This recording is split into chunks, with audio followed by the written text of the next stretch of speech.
আজ জাতীয় ঐক্যমত কমিশন কর্তৃক প্রণীত জুলাই সনদ এবং এর বাস্তবায়ন সংক্রান্ত বিষয়ে উপদেষ্টা পরিষদের একটি জরুরি সভা অনুষ্ঠিত হয়।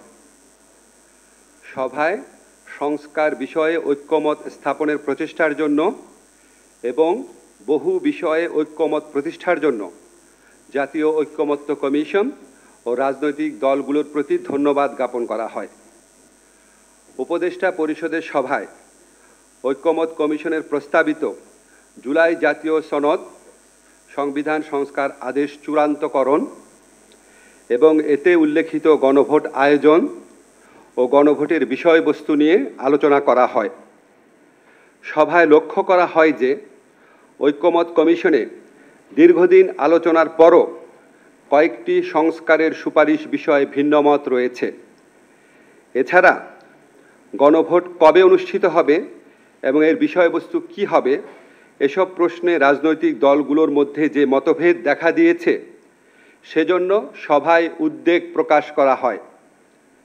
এই প্রেক্ষিতে গণভোটের সময় কখন হবে, গণভোট কবে অনুষ্ঠিত হবে, গণভোটের বিষয়বস্তু কী হবে, জুলাই সনদে বর্ণিত ভিন্নমতগুলো প্রসঙ্গে কী পদক্ষেপ নেওয়া হবে তা নিয়ে ঐক্যমত কমিশনের প্রস্তাবগুলোর আলোকে জরুরি ভিত্তিতে চূড়ান্ত সিদ্ধান্ত গ্রহণ করা প্রয়োজন বলে সভা অভিমত ব্যক্ত করে। এসব ক্ষেত্রে ফ্যাসিবাদ বিরোধী আন্দোলনের দীর্ঘদিনের মিত্র রাজনৈতিক দলগুলোকে স্বীয় উদ্যোগে নিজেদের মধ্যে আলাপ আলোচনা করে সম্ভাব্য দ্রুততম সময়ে, সম্ভব হলে আগামী এক সপ্তাহের মধ্যে সরকারকে ঐক্যবদ্ধ দিক নির্দেশনা প্রদান করার আহ্বান জানানো হয়।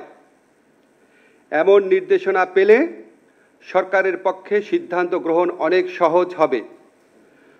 বর্তমান পরিস্থিতিতে কালক্ষেপণের যে কোনো সুযোগ নাই সেটাও আমাদের সবার বিবেচনায় রাখা প্রয়োজন।